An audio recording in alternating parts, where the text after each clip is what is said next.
Durante 6 meses, eu alimentei o morador de rua Geraldo com marmitas do restaurante onde eu trabalhava. Até que certo dia, ele segurou minha mão e disse olhando nos meus olhos: "Amanhã, não seja a primeira pessoa a chegar no restaurante. Se atrase um pouco. Deixe que outra pessoa abra. É questão de vida ou morte. Confia em mim. Depois de amanhã, eu explico tudo. Mas antes de eu continuar, comenta aqui de onde você está ouvindo a minha história. Quero muito saber até onde ela está chegando. Meu nome é Carmen. Tenho 57 anos. E essa é a história de como um prato de comida salvou minha vida." O despertador nem tinha tocado ainda quando eu abri os olhos. 4:30 da manhã. Meu corpo já sabia. 8 anos acordando no mesmo horário, o relógio interno não falhava mais. Fiquei parada alguns segundos, olhando para o teto escuro do quarto, sentindo o frio da madrugada mineira entrar pelas frestas da janela. Levantei devagar, os pés descalços tocando o piso gelado. Estremeci. Peguei o chinelo debaixo da cama e fui até a porta do quarto do Lucas. Entreabri só um pouco, o suficiente para ver meu neto dormindo. 15 anos, mas quando dormia, ainda parecia aquele menino de 11 que eu peguei para criar. Abraçado ao travesseiro, a respiração tranquila, o rosto relaxado. No criado mudo, a foto da mãe dele. Soraya, minha filha. Desviei o olhar rápido. Mesmo depois de 4 anos, ainda doía olhar para aquele rosto. O sorriso congelado, os olhos brilhantes. A filha que eu perdi. Fechei a porta sem fazer barulho e fui para a cozinha. O cheiro de café velho ainda pairava no ar, resto do dia anterior. Acendi a luz fraca, enchi a chaleira, coloquei no fogo. Enquanto a água esquentava, fiquei olhando pela janela. O céu ainda escuro, as estrelas sumindo devagar. A chaleira apitou, me trazendo de volta. Preparei o café, cortei 2 fatias de pão, passei manteiga, deixei no prato em cima da mesa. Peguei um pedaço de papel e escrevi com minha letra redonda: "Tem ovo cozido na geladeira. Te amo, vó." Dobrei o bilhete, coloquei do lado do prato. Todo dia a mesma coisa. Era meu jeito de dizer que eu estava ali, mesmo quando não estava. Fui me arrumar. Calça jeans surrada, blusa de manga comprida por baixo da camiseta, o avental florido dobrado dentro da bolsa. Amarrei o cabelo grisalho num coque firme, olhei no espelho rachado do banheiro. 57 anos. Parecia mais. As olheiras fundas, as rugas ao redor da boca, as mãos ásperas de quem passou a vida trabalhando. Mas meus olhos ainda tinham vida. Cansados, sim. Tristes às vezes, mas vivos. Saí de casa às 5 em ponto. A estrada de terra estava úmida de sereno. A madrugada ainda escura, só as estrelas lá em cima e o som dos grilos ao redor. Eu caminhava rápido, os passos firmes, a bolsa cruzada no peito. 15 minutos até a BR-116. Conhecia cada pedra, cada buraco, cada curva daquele caminho. A neblina cobria o vale como um cobertor branco. Ao longe, o mugido de uma vaca. Mais perto, o barulho de um caminhão cortando a escuridão, os faróis amarelos rasgando a névoa. Enquanto andava, fazia as contas na cabeça. Aluguel, R$ 600, atrasado 2 meses. Luz, 120, já veio o aviso de corte. Remédio de pressão, 85. Material escolar do Lucas, ainda faltava o caderno de desenho. E a inscrição do Senai abria mês que vem, era o sonho do menino. Se eu conseguir mais 6 meses, pensei, ajeitando a bolsa no ombro, depois a gente vê. Era sempre assim, um dia de cada vez, uma conta de cada vez. Às 5:15, cheguei ao restaurante Sabor da Serra. O lugar ficava num antigo posto de gasolina desativado, reformado há 15 anos pelo seu Nivaldo. Tinha uma bomba velha ainda plantada na frente, enferrujada, que ninguém nunca tirou. O prédio era simples. Paredes brancas encardidas, telhado de amianto, uma varanda com bancos de madeira onde os caminhoneiros fumavam depois do almoço. Tirei a chave do bolso e abri a porta dos fundos. Sempre era a primeira a chegar. 8 anos assim. Acendi as luzes da cozinha, o zumbido das lâmpadas fluorescentes enchendo o silêncio. Liguei o fogão industrial, coloquei água para ferver, comecei a separar os ingredientes. Arroz, feijão tropeiro, carne de panela, frango ao molho, a mesma comida de sempre, o mesmo cheiro de sempre, Os mesmos movimentos de sempre. 8 anos da minha vida naquela cozinha. Enquanto refogava a cebola, comecei a cantarolar baixinho. Uma música antiga, dessas que minha mãe cantava quando lavava roupa no tanque. Eu nem lembrava a letra direito, só a melodia. Mas era a única hora do dia em que me sentia em paz. Sozinha na cozinha, antes de todo mundo chegar, com o cheiro de comida caseira tomando conta do lugar. O salão do restaurante tinha 8 mesas com toalhas xadrez vermelhas, um balcão de vidro com salgados e uma TV antiga sempre ligada na Globo. Na parede, um calendário com foto de santo e um quadro com versículo bíblico. O Senhor é meu pastor, nada me faltará. Eu olhava para esse quadro todo dia. Todo dia pensava a mesma coisa. Será? Às 7 horas, ouvi o barulho da Hilux preta estacionando. Meu estômago apertou. Conhecia aquele som. Nivaldo entrou sem cumprimentar. Barriga grande esticando a camisa social, relógio dourado no pulso, bafo de cigarro. Ele andou até a cozinha, parou na porta, ficou me olhando trabalhar. Esse feijão tá com cheiro estranho. Continuei mexendo a panela. Bom dia, seu Nivaldo. Cliente reclamou ontem. Disse que o feijão estava azedo. Me virei, encarando ele. Ninguém reclamou, seu Nivaldo. Eu estava aqui o dia inteiro. Nivaldo deu um passo para frente. O corpo grande dele ocupando o espaço da porta, bloqueando a luz. Tá me chamando de mentiroso? Engoli seco. Não, senhor. Vou verificar. Ele ficou parado mais alguns segundos, os olhos pequenos fixos em mim. Depois foi até o caixa, abriu a gaveta, contou o dinheiro devagar. Cada nota, cada moeda, como se estivesse procurando algo errado. Fechou a gaveta com força e saiu sem falar mais nada. Soltei o ar que estava segurando, as mãos tremendo um pouco. Era sempre assim, todo dia alguma coisa. 8 anos engolindo o sapo daquele homem. Mas o que eu ia fazer? Largar o emprego? Com neto para criar, conta para pagar? Funcionária velha não escolhe patrão. Meia hora depois, Valdete chegou. E aí, Carmen? O chefe já veio azucrinar? Valdete tinha 52 anos, cabelo pintado de loiro, batom vermelho mesmo às 7 da manhã. Trabalhava ali há 3 anos como garçonete. Fofoqueira, falava pelos cotovelos, mas tinha o coração no lugar certo. Como sempre, respondi. Ela guardou a bolsa no armário e amarrou o avental. Olhou para o canto da cozinha, onde uma câmera pequena piscava uma luz vermelha. Esse homem é doente, ela murmurou. Vive olhando essas câmeras, acha que todo mundo quer roubar ele. Até no banheiro ele queria botar. E o delegado Ventura da polícia daqui, amigão dele, almoça aqui toda semana de graça, fecha os olhos para tudo. Depois se aproximou de mim, baixando a voz. O Geraldo tá lá atrás de novo, coitado com esse frio que fez de madrugada. Olhei pela janela da cozinha. Lá fora, sentado num caixote de madeira encostado no muro, a silhueta de um homem esperando. Geraldo. Eu conhecia Geraldo há 6 meses. A primeira vez que vi ele foi numa manhã de junho. Eu estava jogando o lixo nos fundos do restaurante quando percebi um vulto mexendo nas sacolas. Levei um susto. Apertei a sacola contra o peito. Quem tá aí? O vulto parou. Depois, devagar, se levantou. Era um homem.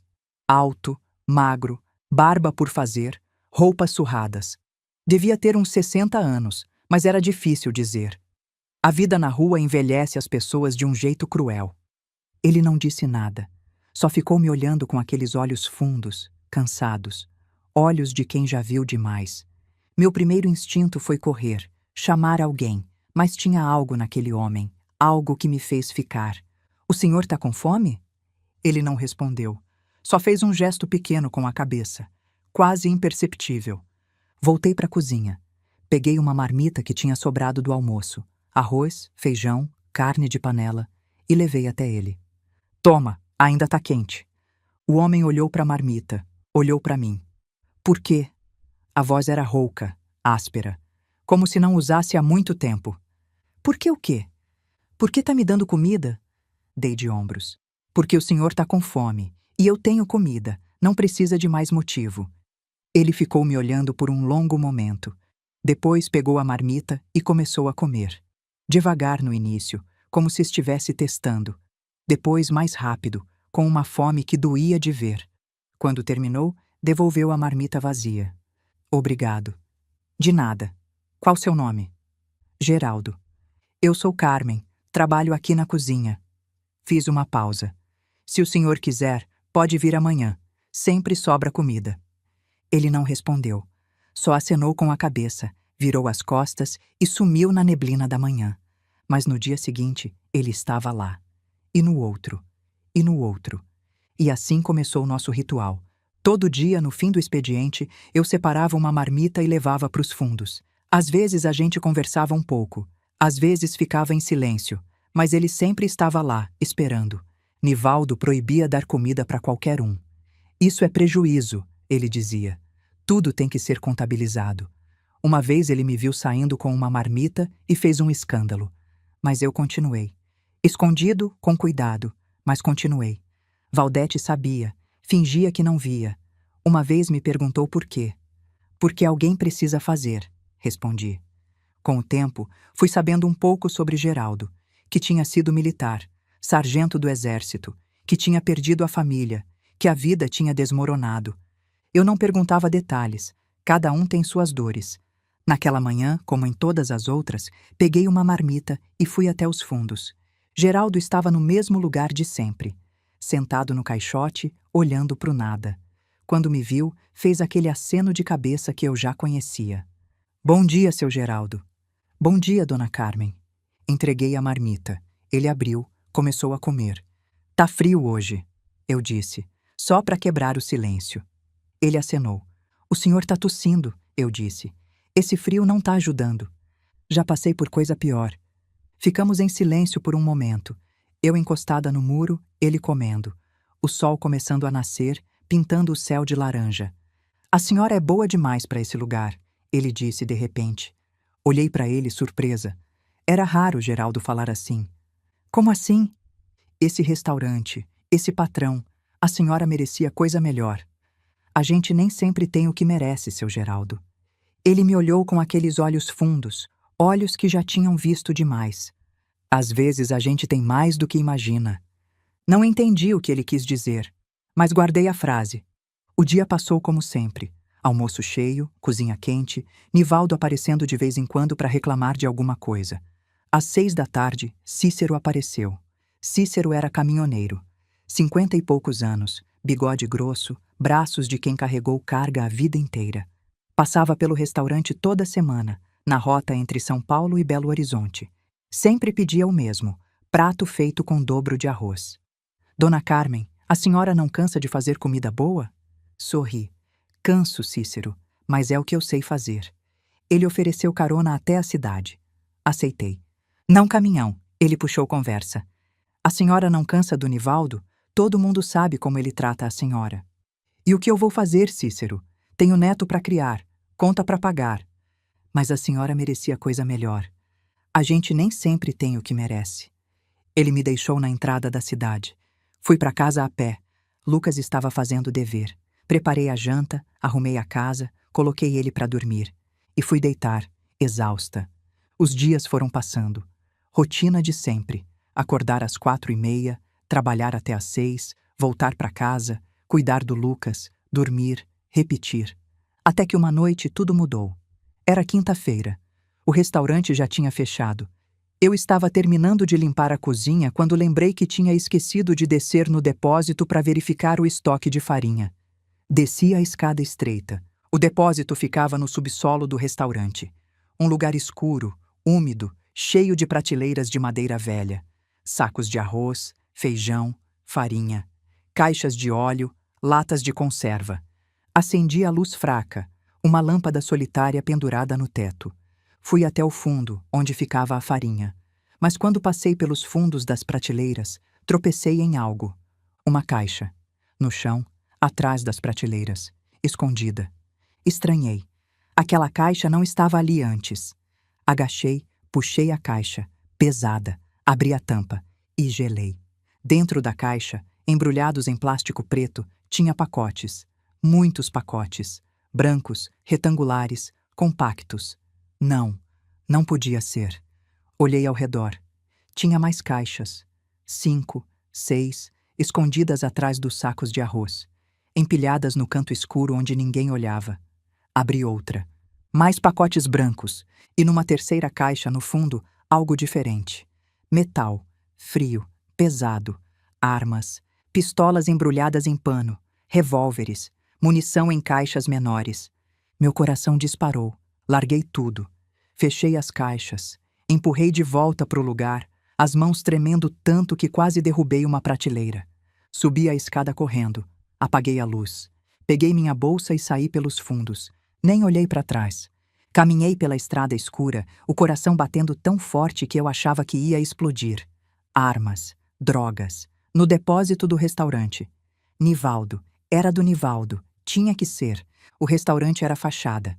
Fachada para tráfico. E eu tinha visto. E enquanto andava pela estrada escura, a memória veio, sem aviso, sem pedir licença. A última noite que vi Soraya viva. 3 da manhã. Eu estava dormindo quando ouvi o barulho. A porta da frente abrindo, passos cambaleantes, algo caindo no chão. Levantei da cama, o coração disparado. Fui até a sala. Soraya estava ali, encostada na parede, os olhos vidrados. A roupa suja, o cabelo desgrenhado, o cheiro de álcool e suor. Drogada. De novo. Mãe! Soraya. Que horas são? Onde você estava? Por aí. Ela deu um passo, cambaleou. Preciso de dinheiro. Dinheiro para quê? Para resolver umas coisas. Eu sabia para que era o dinheiro. Sempre sabia. Não. Como assim não? Não vou te dar dinheiro. Não para isso. A discussão que veio depois foi a pior da minha vida. Gritos, acusações, lágrimas. Você nunca me entendeu, Soraya gritou. Nunca. Você só sabe criticar, julgar. Eu sou sua mãe. É minha obrigação. Sua obrigação é me amar. É isso que mãe faz. E eu amo. Por isso que eu tô falando isso. Não parece amor. Parece nojo. Aquela palavra me atingiu como um tapa. Soraya. Eu vi a sua cara quando eu entrei. Vi o jeito que você olhou para mim. Com nojo. Com vergonha. Ela olhou para mim com um ódio frio. Você tem vergonha de mim, mãe. Admite. Fiquei em silêncio. Eu devia ter dito que não. Eu devia ter abraçado ela, dito que amava ela. Mas eu estava cansada, cansada demais. Anos tentando, anos falhando. E no cansaço, eu disse a coisa errada. Às vezes eu tenho vergonha sim. O rosto de Soraya mudou. Foi como se eu tivesse apagado algo dentro dela. Então tá. A voz dela saiu fria. Pelo menos agora eu sei. Soraya, não foi isso que eu quis dizer. Foi sim, foi exatamente isso. Ela foi até a porta. Adeus, mãe. Soraya, Soraya. A porta bateu, e eu fiquei parada no meio da sala, o coração disparado, as mãos tremendo. Sacudi a cabeça, afastando a memória. Não era hora de pensar nisso. Não agora. Cheguei em casa tremendo. Lucas já estava dormindo. Graças a Deus. Fui pro banheiro, tranquei a porta, sentei no chão frio e chorei. Chorei de medo. De não saber o que fazer. Se eu contasse para alguém, Nivaldo ia descobrir. E eu ia morrer. Se eu ficasse quieta, será que ele ia descobrir que eu vi? Passei a noite em claro. Na manhã seguinte fui trabalhar. O que mais eu podia fazer? Faltar seria suspeito. Cheguei às 5h15. Abri a porta. Acendi as luzes. Tudo normal. Tudo como sempre. Mas meu coração batia tão forte que eu achava que todo mundo podia ouvir. Os dias seguintes foram um inferno. Cada vez que Nivaldo aparecia, eu esperava o pior. Mas ele não disse nada. Não olhou diferente. Talvez não soubesse. Talvez eu tivesse escapado. 3 dias se passaram. Nada aconteceu. Comecei a relaxar. Até a 4ª noite. Eu estava saindo do restaurante, já era quase 7. Fui até os fundos para dar a marmita pro Geraldo, como sempre. Mas quando cheguei, Geraldo não estava no lugar de sempre. Ele estava mais afastado, escondido atrás do muro, na sombra. Seu Geraldo? Ele fez sinal para eu me aproximar. Sinal de silêncio. Fui até ele, o coração apertando. Que foi? Geraldo olhou ao redor, como se verificasse que estávamos sozinhos. Depois segurou minha mão. Firme. Dona Carmen, escuta bem o que eu vou falar. Os olhos dele estavam diferentes, sérios, assustados. Que foi, seu Geraldo? Tá me assustando. Ontem à noite, eu ouvi uma conversa, aqui mesmo, nos fundos do restaurante. O Nivaldo e mais 2 homens, um careca grandão e outro de terno, com cicatriz no queixo. Meu sangue gelou. O que eles falaram? Falaram da senhora. De mim? A senhora desceu no depósito, né? Uns dias atrás. Viu alguma coisa? Não respondi, mas meu silêncio foi resposta suficiente. Geraldo apertou minha mão. Eles sabem, dona Carmen. Tem câmera lá embaixo. Eles viram a senhora abrindo as caixas. O mundo girou. O que eles vão fazer? Geraldo engoliu seco. Vão fazer parecer assalto. Amanhã de madrugada, quando a senhora chegar sozinha para abrir o restaurante. 2 homens vão entrar antes e se esconder lá dentro, no escuro. Amanhã? Amanhã? Minhas pernas fraquejaram. Geraldo me segurou. Calma, dona Carmen. Calma. Eu não vou deixar isso acontecer. Como? Como o senhor vai impedir? Ele olhou nos meus olhos, firme. A senhora confia em mim? Olhei para ele. Para o homem que eu alimentei durante 6 meses. Para o morador de rua que estava arriscando a vida para me avisar. Confio. Então faz exatamente o que eu vou falar. Ele respirou fundo. Amanhã, não seja a primeira pessoa a chegar no restaurante. Se atrase um pouco. Deixe que outra pessoa abra. É questão de vida ou morte. Confia em mim. Depois de amanhã eu explico tudo. Mas eu sempre abro, todo dia há 8 anos. Amanhã não. Inventa uma desculpa. Diz que passou mal, qualquer coisa. Mas não seja a primeira a chegar. Fiquei em silêncio, processando. O senhor vai fazer o quê? Geraldo desviou o olhar. O que eu tenho que fazer? Por quê? Por que o senhor está arriscando isso por mim? Ele ficou em silêncio por um longo momento. Depois disse baixinho. Porque a senhora foi a primeira pessoa em 3 anos que me tratou como gente. Olhei para ele. Eu perdi tudo, dona Carmen. Minha esposa, minha filha, tudo. Sua filha? Ele acenou com a cabeça, os olhos marejando. Clarinha, 17 anos, atropelamento, motorista bêbado que fugiu do local. Senti um aperto no peito. Quando recebi a notícia, eu estava no quartel. Me chamaram na sala do comandante.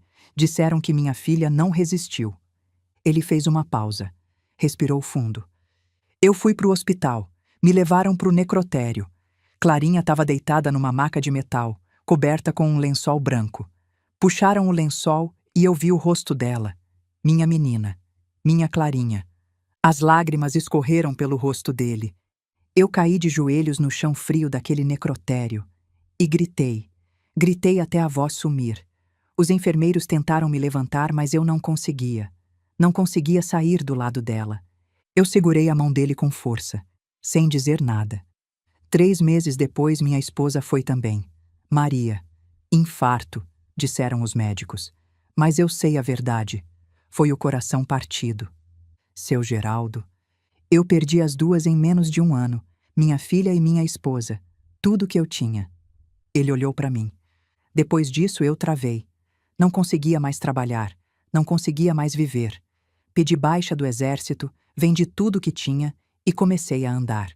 Andei de cidade em cidade durante 3 anos, dormindo na rua, esperando morrer. E aí? E aí apareceu a senhora, com um prato de comida quente e um sorriso. E eu pensei, ainda existe gente boa no mundo. Ainda vale a pena viver. As lágrimas escorreram pelo meu rosto também. Se eu não servir para proteger a senhora agora, dona Carmen, não sirvo para nada. A senhora me deu um motivo para continuar. Eu só quero retribuir. Ficamos em silêncio por um momento, mãos dadas no escuro.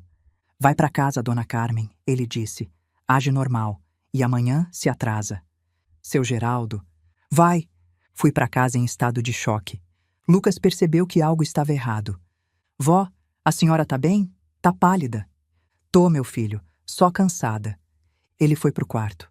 Eu fiquei na sala, no escuro. Não dormi.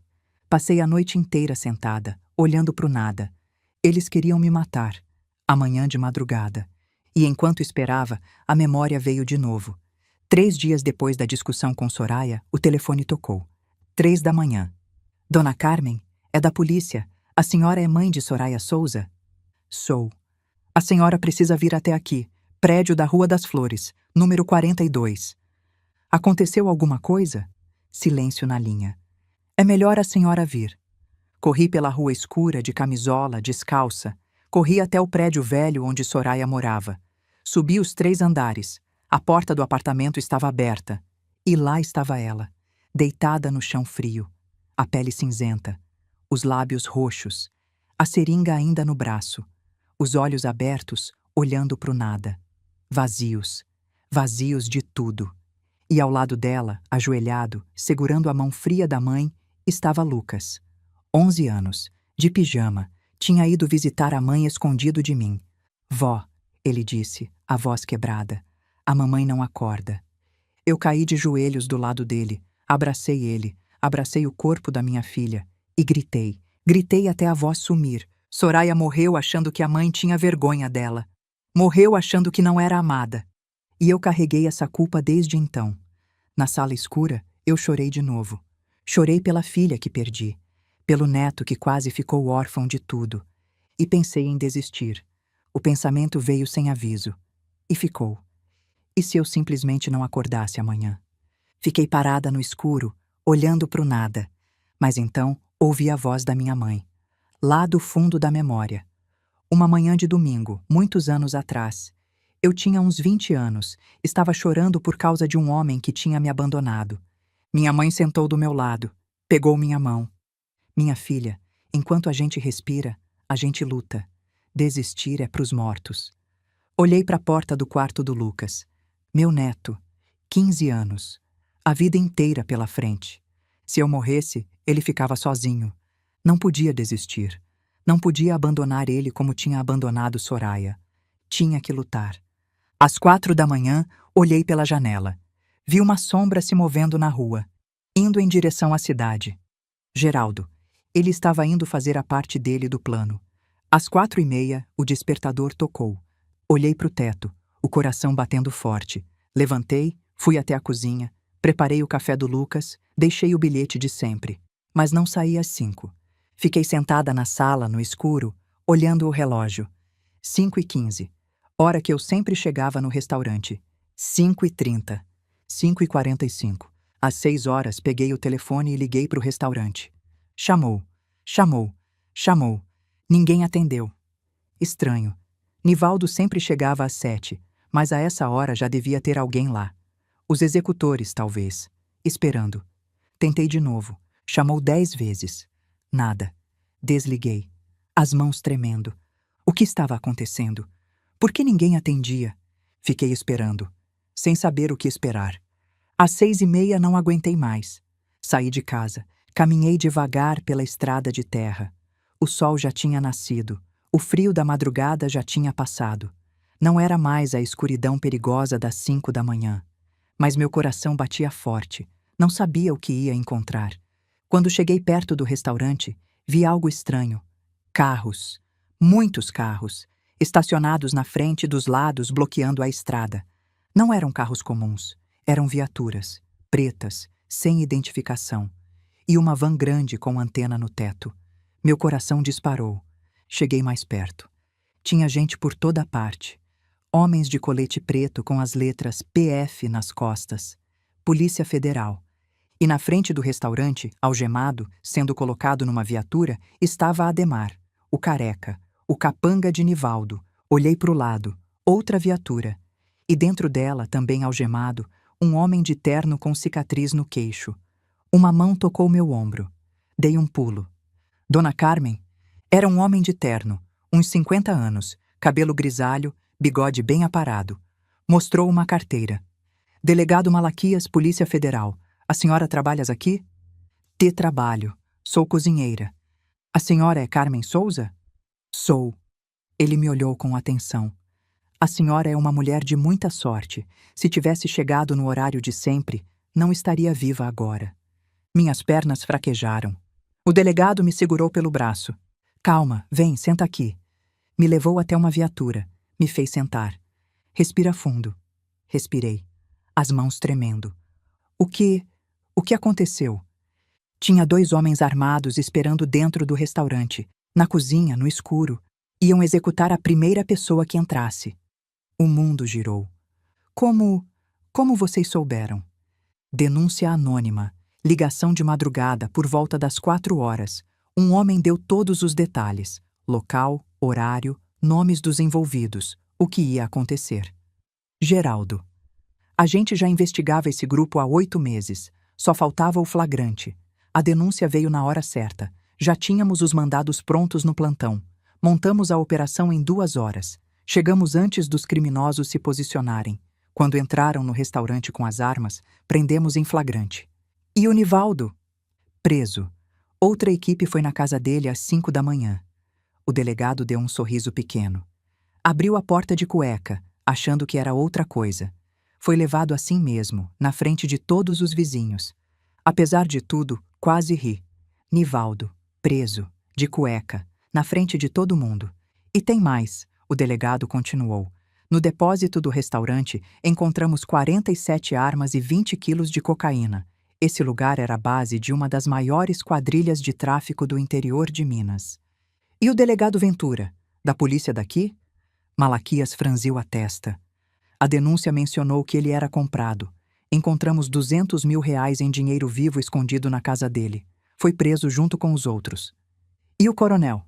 O homem de cicatriz? Coronel Vieira, dono de uma fazenda na região. Era o chefe de toda a operação. Tráfico de armas para milícias do Rio de Janeiro. Usava o restaurante como ponto de distribuição. O delegado balançou a cabeça. Essa quadrilha operava há 5 anos. A senhora, sem querer, ajudou a desmantelar uma das maiores redes de tráfico de armas do Sudeste. Fiquei em silêncio, processando. Nivaldo preso, os capangas presos, Ventura preso, o coronel preso. Acabou. O delegado me levou até uma viatura para prestar depoimento preliminar. No caminho, passei pela porta do restaurante. Lá dentro, agentes da PF tiravam fotos, recolhiam evidências. Vi as caixas que eu tinha encontrado no depósito sendo carregadas para uma van. 47 armas, 20 quilos de cocaína. Tudo aquilo estava debaixo dos meus pés durante meses.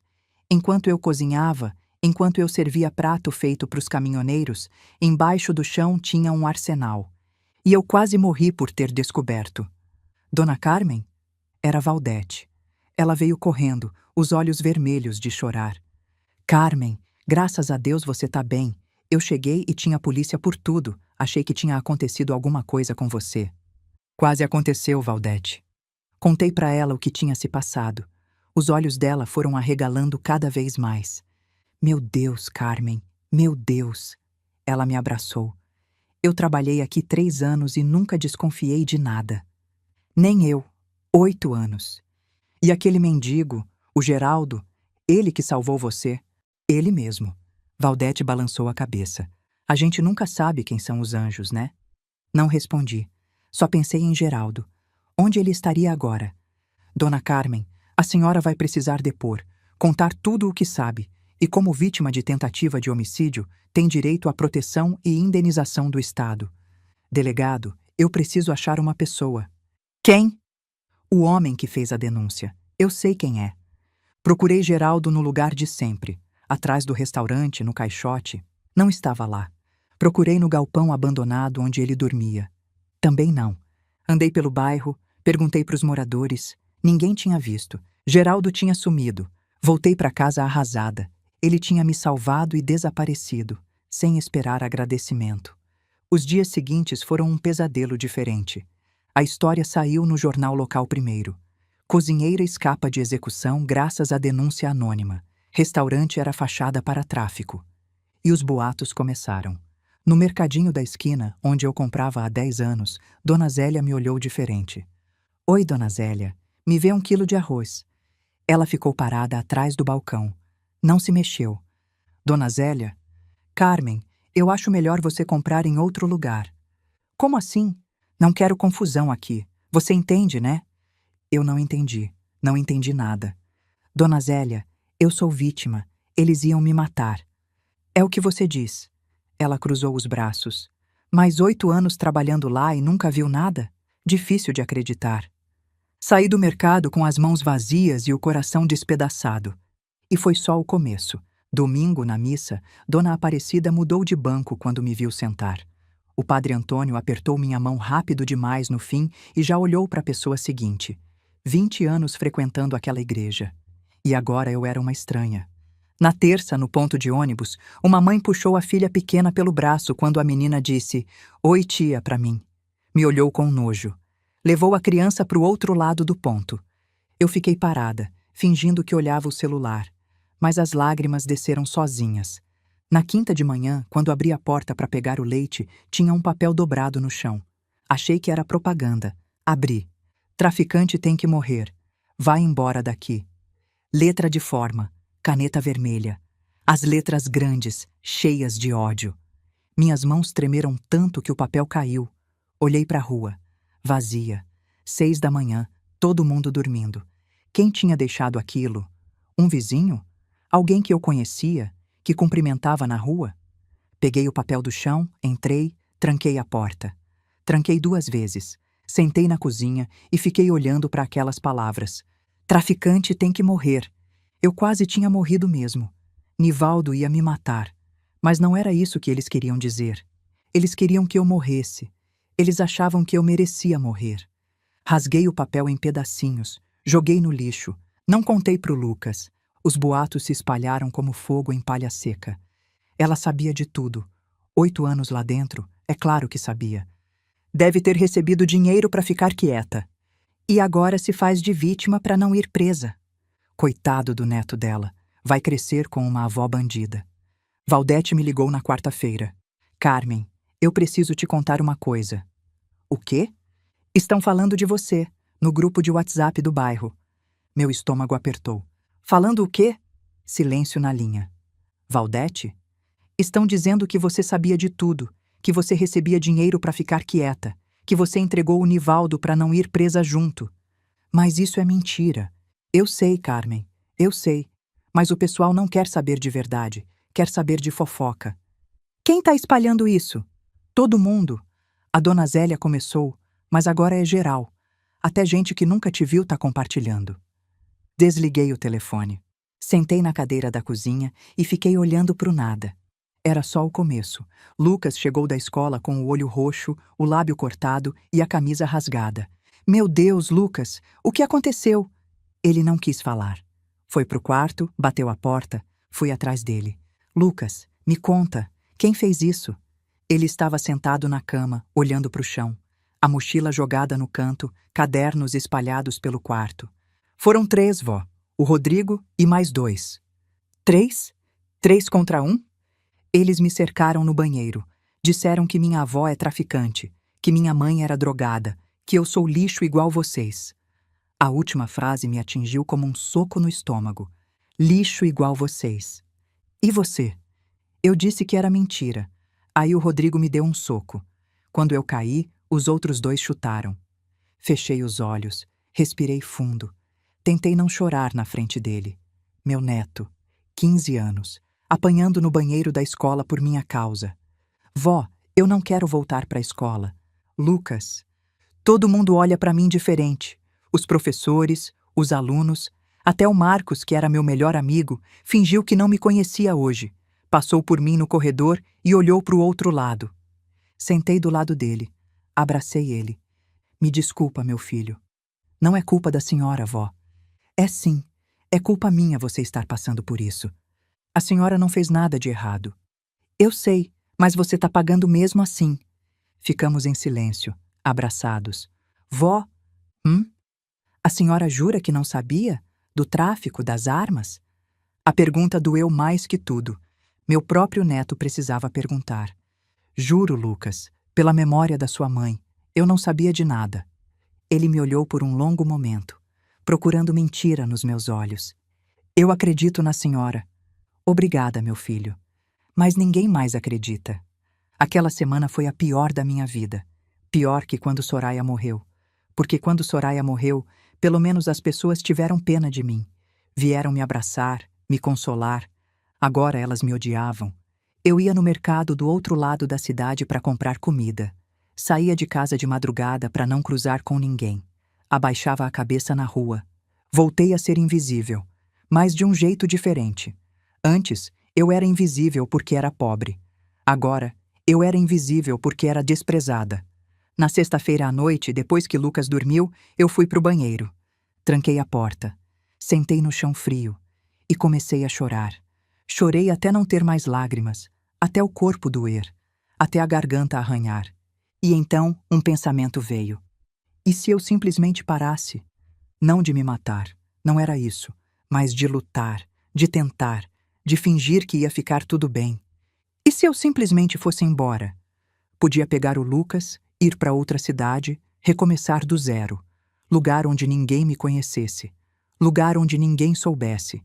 Mas recomeçar do zero aos 57 anos? Com que dinheiro? Com que força? Fiquei olhando para o teto do banheiro. As manchas de umidade, a tinta descascando, a lâmpada fraca. Eu não aguento mais, disse em voz alta, pro silêncio, para mim mesma. Eu não aguento mais. E então ouvi a voz da minha mãe. Não de verdade. Era memória. Mas era tão clara que parecia que ela estava ali do meu lado. Minha filha, enquanto a gente respira, a gente luta.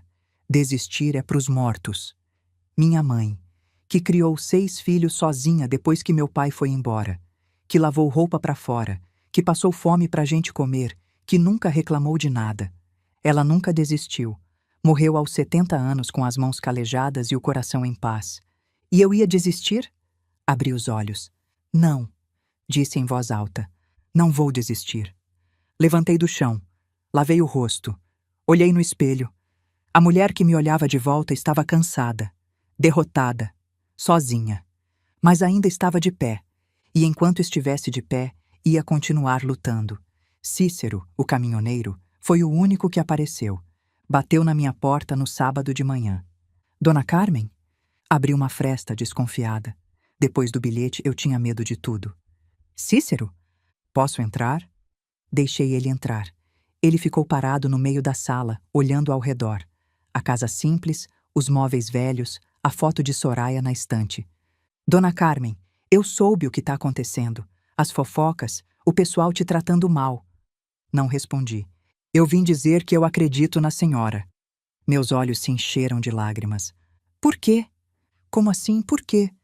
Por que você acredita? Todo mundo acha que eu sabia. Cícero balançou a cabeça.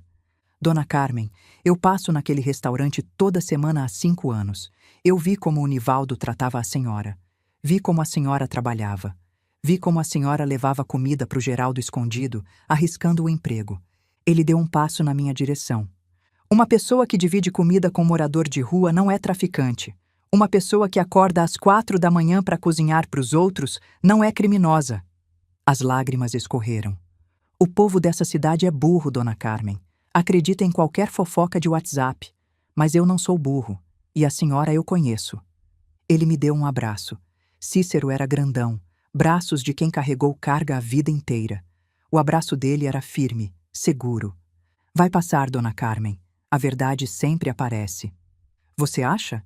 Tenho certeza. E quando aparecer, esse povo vai engolir a língua. E a senhora vai estar lá para ver. E ele estava certo. 2 semanas depois, o delegado Malaquias me chamou na delegacia. Dona Carmen, tenho uma notícia importante. Sentei na frente dele, o coração apertado. Será que iam me prender também? O inquérito foi concluído. A senhora foi oficialmente reconhecida como vítima do esquema, não como participante. Temos provas de que a senhora descobriu o depósito por acidente e que Nivaldo ordenou sua execução exatamente por isso. Soltei o ar que estava segurando.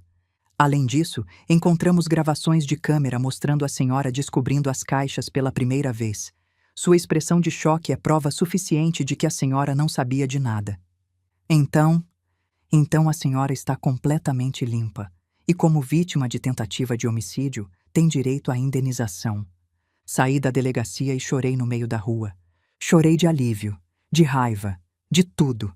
A notícia se espalhou tão rápido quanto os boatos. Ela era vítima mesmo, iam matar ela. Coitada, e a gente tratando ela mal. Eu sempre soube que ela era inocente.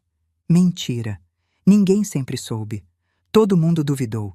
Dona Zélia, do mercadinho, apareceu na minha porta. Carmen, minha filha, eu vim pedir desculpa. Eu não devia ter tratado você daquele jeito. Olhei para ela. A mesma mulher que me expulsou da loja. Tudo bem, dona Zélia. Você me perdoa? Fiquei em silêncio por um momento. Eu perdoo, mas eu não esqueço. Ela abaixou a cabeça sem jeito. Eu entendo. E assim foram chegando, uma por uma. As mesmas pessoas que tinham virado as costas, todas querendo perdão. Eu perdoava, mas não esquecia. Nunca mais seria a mesma coisa. Uma semana depois de Lucas voltar para a escola, eu fui chamada pela diretora. Meu coração disparou. O que tinha acontecido agora? Cheguei na escola com medo. A secretária me olhou diferente, não com desprezo, com curiosidade. A senhora é a avó do Lucas? Sou. A diretora está esperando. Entrei na sala. Dona Marta, a diretora, me mandou sentar. Dona Carmen, eu preciso mostrar uma coisa para a senhora. Ele brigou de novo? Não, ele fez um discurso. Um discurso? Dona Marta virou a tela do computador para mim. Era um vídeo. Lucas estava de pé na frente da sala de aula. A professora de português tinha pedido para cada aluno falar sobre uma pessoa que eu admiro. Lucas olhou para frente e começou a falar. Um colega estava filmando. A pessoa que eu mais admiro é a minha avó Carmen. No fundo da sala, alguém riu baixinho. Meus olhos se encheram de lágrimas. Lucas continuou, ignorando a risada. Minha avó acordava às 4:30 da manhã para ir trabalhar, todo dia, durante 8 anos. Que dramático, alguém murmurou. A professora fez shh. Lucas não parou. Ela trabalhava num restaurante onde o patrão gritava com ela, humilhava ela, tratava ela como lixo, e ela aguentava calada, porque precisava do dinheiro para me criar. O silêncio começou a pesar. Minha mãe morreu quando eu tinha 11 anos, overdose. Alguém no fundo engasgou. Minha avó me pegou para criar sem pensar 2 vezes. Ela vendeu tudo que tinha para eu ter comida, roupa, material escolar. Ela passou fome para eu comer. Lucas olhou para o fundo da sala, para o lugar de onde tinha vindo a risada. Semana passada, 3 de vocês me bateram no banheiro. Vocês disseram que minha avó era traficante. Vocês disseram que minha mãe era drogada. Vocês disseram que eu sou lixo igual elas. Silêncio absoluto. Ninguém mais ria. Minha avó quase morreu. A voz dele subiu. Ela descobriu as drogas no restaurante e o patrão mandou matar ela. Ela quase foi assassinada. E vocês acham que ela era cúmplice? A professora deu um passo para frente. Lucas, talvez seja melhor. Não, deixa eu terminar. Ela parou. Lucas respirou fundo. Vocês não conhecem ela. Vocês acreditaram em fofoca de WhatsApp. Vocês repetiram o que ouviram sem pensar. Pausa. Minha avó é a pessoa mais honesta que eu conheço. Ela dava comida para morador de rua escondido, arriscando o emprego. Ela ajudava todo mundo que pedia, mesmo sem ter nada.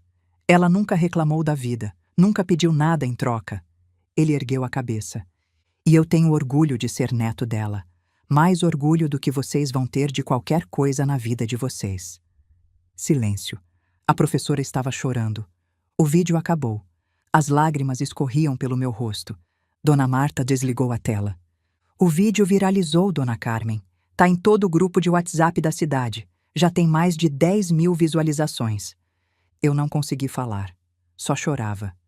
Os meninos que bateram no Lucas vieram pedir desculpa ontem. Os 3. Chorando. E o Lucas? Ele disse que perdoava, mas que não esquecia. Sorri através das lágrimas. Meu neto, meu menino, me defendendo na frente de todo mundo. Lucas chegou da escola naquele dia com um sorriso. Vó, a senhora viu o vídeo? Vi, meu filho. A diretora me mostrou. A senhora ficou brava? Abracei ele, apertado. Eu fiquei orgulhosa, mais orgulhosa do que já fiquei de qualquer coisa na minha vida. O Rodrigo pediu desculpa, disse que foi idiota de acreditar nos boatos. E você perdoou? Ele pensou por um momento. Mais ou menos. A senhora sempre diz que a gente tem que perdoar, mas eu não esqueci o soco, e não vou esquecer. Sorri. Meu neto estava aprendendo. Perdoar não significa fingir que não aconteceu. O delegado Malaquias me chamou de novo na delegacia uma semana depois. Dona Carmen, tenho mais boas notícias. Sentei na frente dele ansiosa. Como vítima de tentativa de homicídio e testemunha-chave do processo, a senhora tem direito à compensação do Estado. R$ 45.000. 45.000. Eu nunca tinha visto tanto dinheiro junto na vida. E tem mais, ele continuou. O advogado de Nivaldo entrou em contato. O patrimônio dele foi bloqueado, mas a família quer propor um acordo para evitar processo cível. Acordo? R$ 50.000. Em troca, a senhora não processa ele na esfera cível. O processo criminal continua normalmente. 50.000.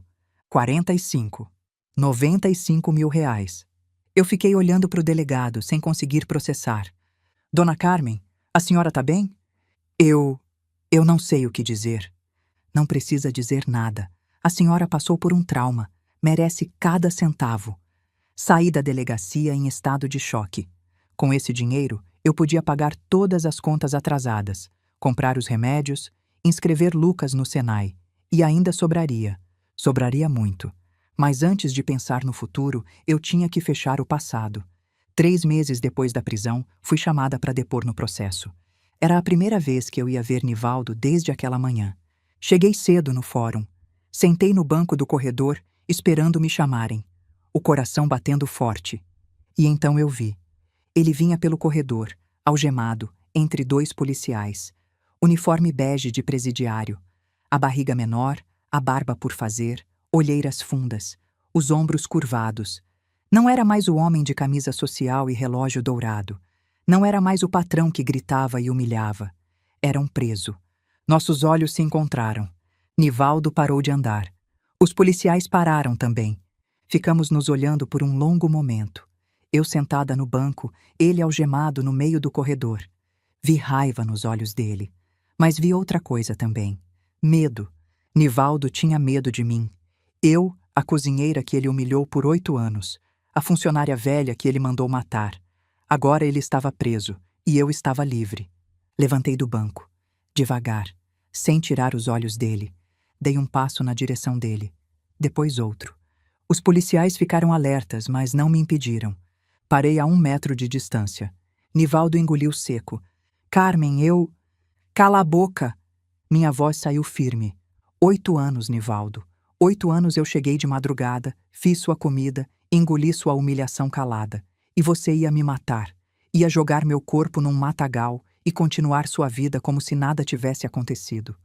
Ele abriu a boca. Não. Agora quem fala sou eu. Dei um passo para frente. Você lembra o que me disse quando eu pedi aumento? Depois de 5 anos trabalhando para você? Silêncio. Você disse, funcionária velha igual você não escolhe.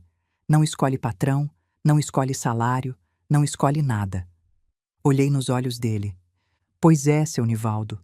Preso velho também não escolhe. Não escolhe cela, não escolhe comida, não escolhe nada. As lágrimas escorreram pelo rosto dele. Carmen, me desculpa, por favor. Eu não te perdoo e não vou gastar minha vida te odiando. Você não vale esse esforço. Dei um passo para trás. Você vai ter 20 anos para pensar no que fez. E eu vou viver. Virei as costas e antes de ir embora, disse por cima do ombro. Funcionária velha, lembra? Pois a funcionária velha tá livre e você tá de algema. Não olhei para trás. Os policiais levaram ele embora. Ouvi ele gritando meu nome pelo corredor. Sentei no banco, as mãos tremendo, o coração batendo forte. Mas eu estava em paz. Tinha dito o que precisava dizer. Uma ideia começou a nascer na minha cabeça. Cheguei em casa, sentei na cozinha, peguei papel e caneta. Comecei a fazer contas. Aluguel de ponto comercial pequeno, uns R$ 1.000 por mês. Equipamento básico de cozinha, uns 10.000. Mesas, cadeiras, mais 5.000. Estoque inicial, 3.000. Documentação, alvará, 2.000. Total, uns 25.000 para começar. Mais reserva.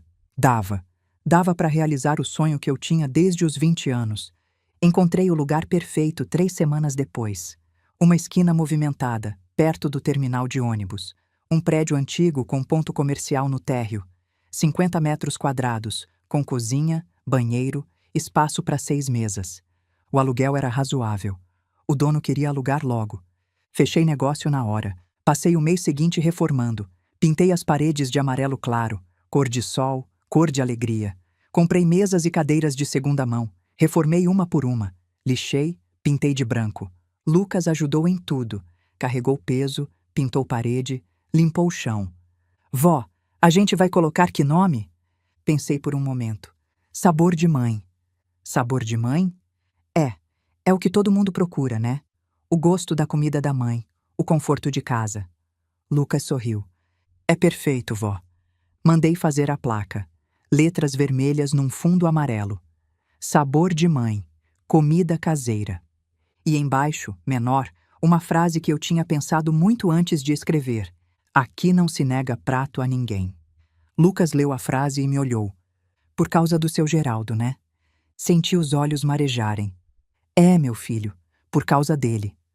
A lanchonete ficou pronta no fim do mês. Lucas e eu ficamos parados na frente olhando. Ficou lindo, vó. Ficou, né? Sorri. Agora só falta uma coisa. O quê?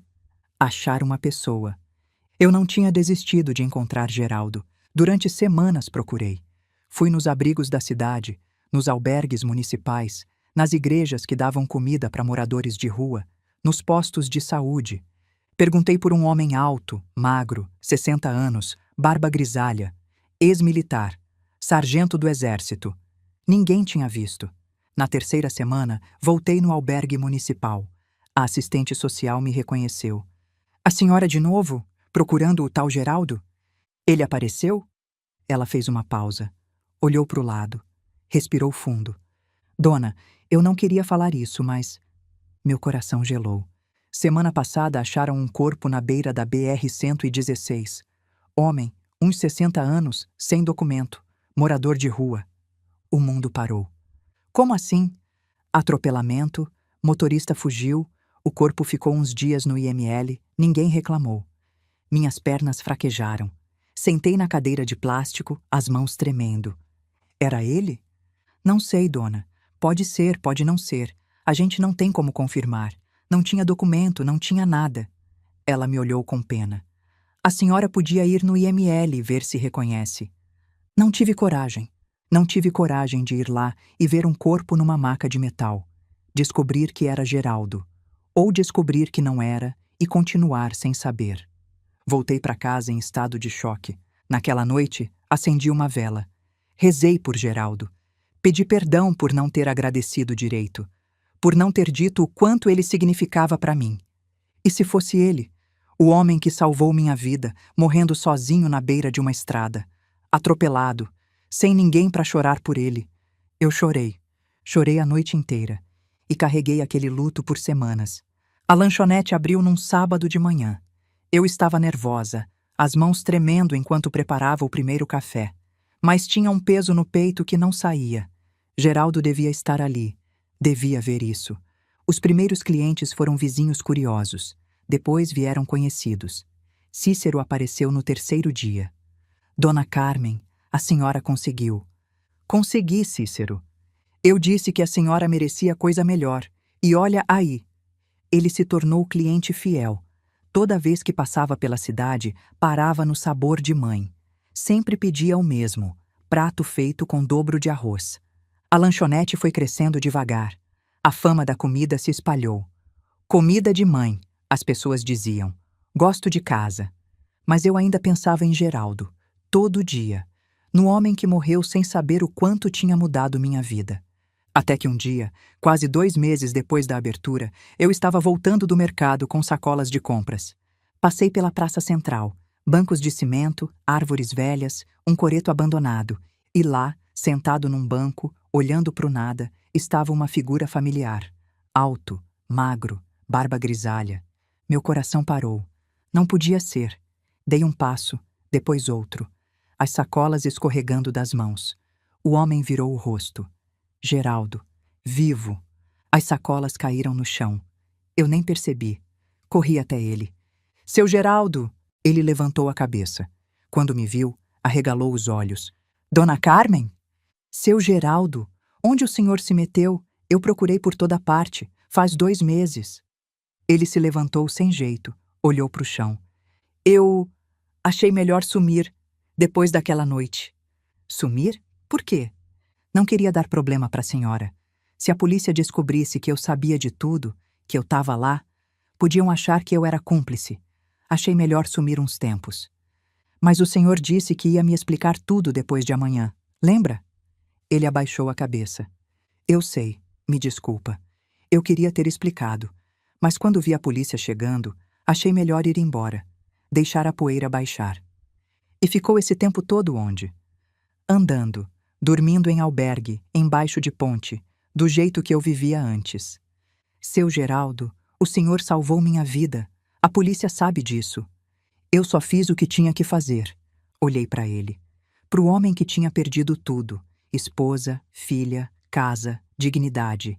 E ainda assim arriscou o que restava para salvar uma estranha. O senhor ligou para a Polícia Federal, de madrugada, deu todos os detalhes, arriscou tudo. Ele desviou o olhar. Eu ouvi a conversa deles, Dona Carmen. Não podia deixar a senhora morrer. A senhora foi boa para mim. Eu tinha que fazer alguma coisa. Por quê? Por que fez isso por mim? Geraldo ficou em silêncio por um longo momento, os olhos fixos em algum ponto distante. Depois disse baixinho: porque a senhora me enxergou. Senti os olhos marejarem. Todo dia, durante 6 meses, a senhora me trouxe comida, sem pedir nada, sem querer nada em troca. A senhora olhava para mim e via uma pessoa, não um lixo. As pessoas passam por morador de rua como se fosse poste. A senhora parava, perguntava meu nome, dizia bom dia. Ele finalmente me olhou. Eu passei 3 anos esperando morrer. E aí apareceu a senhora com um prato de comida quente. E eu pensei, ainda existe gente boa no mundo. Ainda vale a pena. Uma lágrima escorreu pelo meu rosto. Seu Geraldo, se eu não servisse para proteger a senhora, Dona Carmen, não servia para nada. A senhora me deu um motivo para continuar. Eu só retribuí. Fiquei em silêncio, sem palavras, as lágrimas escorrendo. Então fiz a única coisa que parecia certa. Vem comigo. Para onde? Quero te mostrar uma coisa. Peguei as sacolas do chão e comecei a andar. Geraldo veio atrás, sem entender. Caminhamos em silêncio até a esquina perto do terminal. Parei na frente do prédio. Apontei para a placa. Sabor de mãe. Comida caseira. Geraldo olhou para o prédio, para as mesas através da vitrine, para a placa amarela com letras vermelhas. A senhora abriu um restaurante? Lanchonete. Pequena, simples, mas minha. Ele ficou olhando por um longo momento. É bonito, Dona Carmen. Muito bonito. Sabe o que está faltando? O quê? Funcionário. Ele me olhou sem entender. Seu Geraldo, eu quero que o senhor venha trabalhar comigo. Silêncio. O quê? O senhor me salvou. Agora eu quero ajudar o senhor. Quero retribuir. Dona Carmen, eu sou morador de rua. Não tenho documento. Não tenho experiência em nada. Não tenho nada.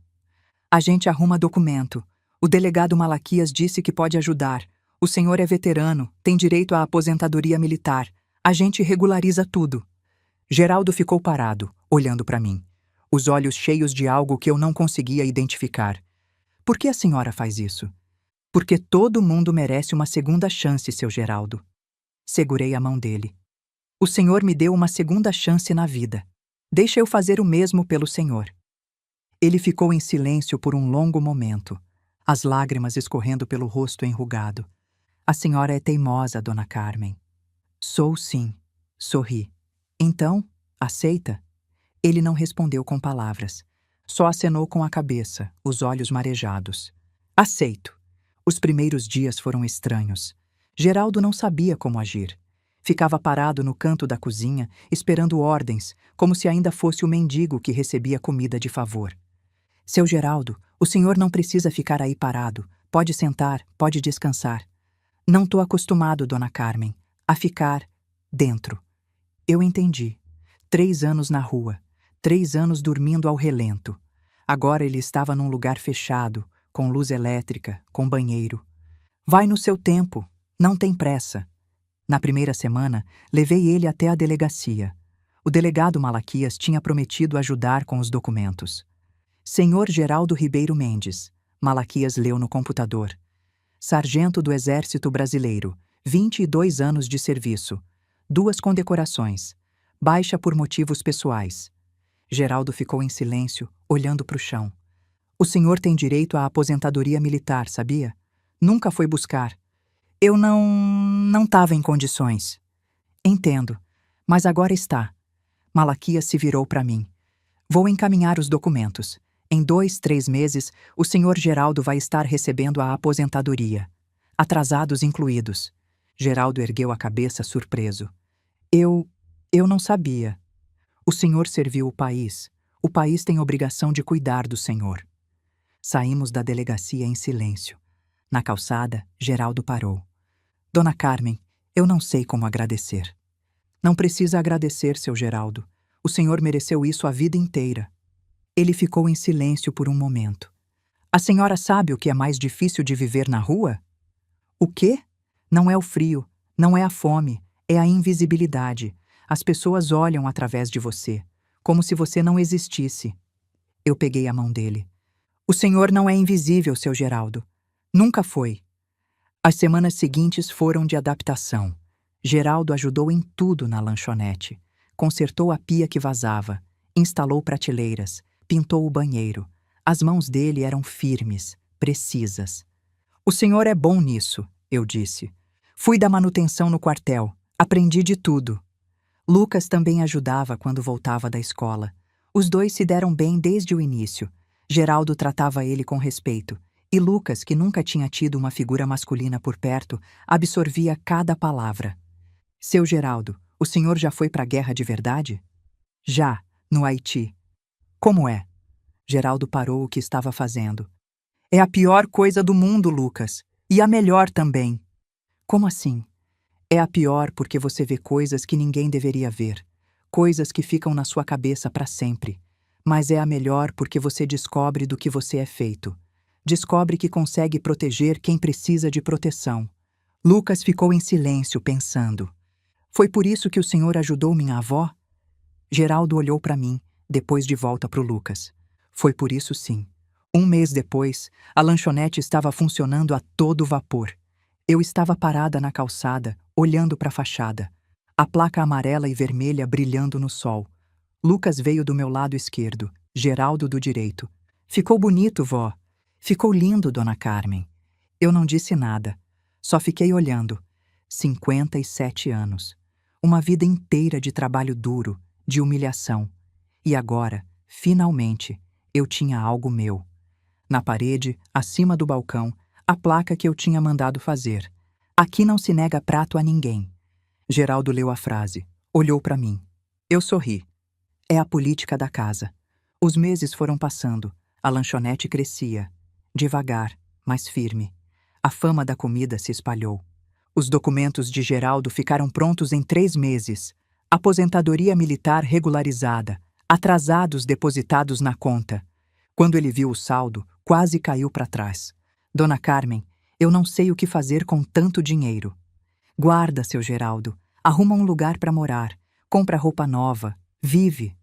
Ele alugou um quartinho perto da lanchonete. Simples, mas limpo. Com cama, banheiro, cozinha. Primeira vez em 3 anos que ele tinha um teto. Lucas entrou no Senai. A inscrição abriu em março e eu paguei sem pestanejar. Curso de eletrotécnica, o sonho dele. No primeiro dia, ele saiu de casa todo arrumado, mochila nova nas costas. Vó, e se eu não conseguir acompanhar? Você vai conseguir, meu filho. Você é inteligente. E se os outros forem melhores que eu? Então você aprende com eles. Ninguém nasce sabendo. Ele me abraçou, forte. Obrigado, vó, por tudo. Vai lá, meu filho, faz a avó orgulhosa. E ele fez. 2 meses depois, chegou em casa empolgado. Vó, o professor disse que meu projeto de circuito ficou entre os 3 melhores da turma. Sério, meu filho? Sério? Ele disse que eu tenho talento. Eu abracei ele, as lágrimas escorrendo. Eu sempre soube, Lucas. Sempre soube. Um dia, Valdete apareceu na porta da lanchonete. Ela estava sem jeito, olhando para o chão. Carmen, eu sei que não tenho direito de pedir nada. Depois de tudo que aconteceu... O que você quer, Valdete? Trabalho. Depois que o restaurante fechou, ninguém me contrata. Todo mundo acha que eu estava envolvida. Olhei para ela. Você sabia das armas? Das drogas? Juro que não, Carmen. Juro pela minha mãe. Eu só servia a mesa. Fiquei em silêncio por um momento. Começa segunda. Salário mínimo para começar. Valdete começou a chorar. Obrigada, Carmen. Obrigada. E eu não me arrependi. Valdete era trabalhadora, honesta. Com ela me ajudando na cozinha, eu conseguia atender mais gente. A equipe estava formada. Eu na cozinha, Valdete me ajudando, Geraldo no salão. Uma família. 1 ano e meio depois, Lucas se formou no Senai com honras. Na cerimônia de formatura, eu estava na primeira fila. Geraldo do meu lado, Valdete do outro. Quando chamaram o nome dele, Lucas Souza, primeiro lugar em projeto aplicado, eu levantei e bati palma até as mãos doerem. Meu neto, meu menino. Depois da cerimônia, ele veio correndo. Vó, consegui! Conseguiu, meu filho. Abracei ele, apertado. E agora? Eu perguntei. O que você vai fazer? O professor me indicou para um estágio numa empresa de eletrônica. Começa o mês que vem. Meu Deus, Lucas, isso é maravilhoso. É, vó, e uma parte do salário eu vou dar para a senhora. Não precisa, meu filho. Precisa sim. A senhora cuidou de mim a vida inteira. Agora é minha vez de cuidar da senhora. Olhei para ele, para o homem que ele tinha se tornado. Sua mãe ia ficar muito orgulhosa, Lucas. Ele ficou em silêncio, os olhos marejando. A senhora acha? Tenho certeza. Ele me abraçou de novo. Obrigado, vó, por não ter desistido de mim. Nunca, meu filho, nunca. Às vezes, à noite, quando a lanchonete já fechou e todo mundo foi embora, eu fico sozinha no salão. Olho para as mesas vazias, para o balcão limpo, para a placa na parede. E penso em tudo o que aconteceu. Penso em Soraya, na filha que eu perdi, na culpa que carreguei por tanto tempo.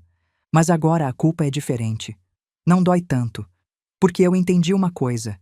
Eu fiz o que podia. Ninguém consegue salvar quem não quer ser salvo. Soraya fez as escolhas dela. Eu cometi erros, sim, mas também amei. E às vezes o amor não é suficiente. E tá tudo bem. Penso em Nivaldo, no homem que me humilhou por 8 anos, que tentou me matar, que agora está preso, cumprindo 20 anos. Penso nas pessoas que viraram as costas para mim. Dona Zélia, que me expulsou do mercado. Os vizinhos que me olhavam com nojo. O moleque que bateu no meu neto. Todos pediram desculpa depois. Todos quiseram voltar a ser amigos. Eu perdoei, mas não esqueci. Porque perdoar não significa fingir que não aconteceu. Significa escolher não carregar o peso do rancor. E eu já carreguei peso demais na vida. Penso em Geraldo, no morador de rua que eu alimentei por 6 meses, que arriscou tudo para me salvar, que agora é meu funcionário, meu amigo, minha família.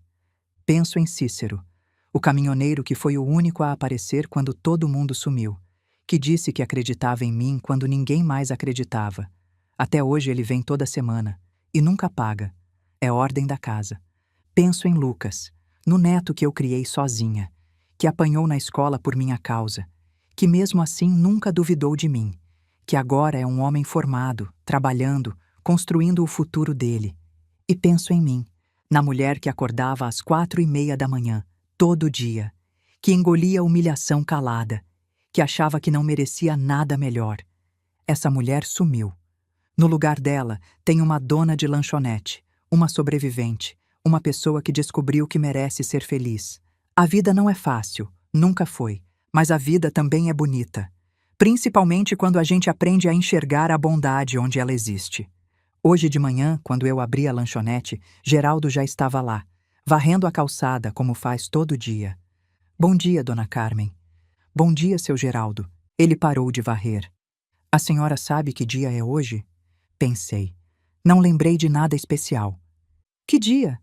Faz 2 anos. 2 anos desde aquela manhã. Aquela manhã. A manhã em que eu deveria ter morrido. 2 anos, eu repeti, baixinho. 2 anos que a minha vida mudou.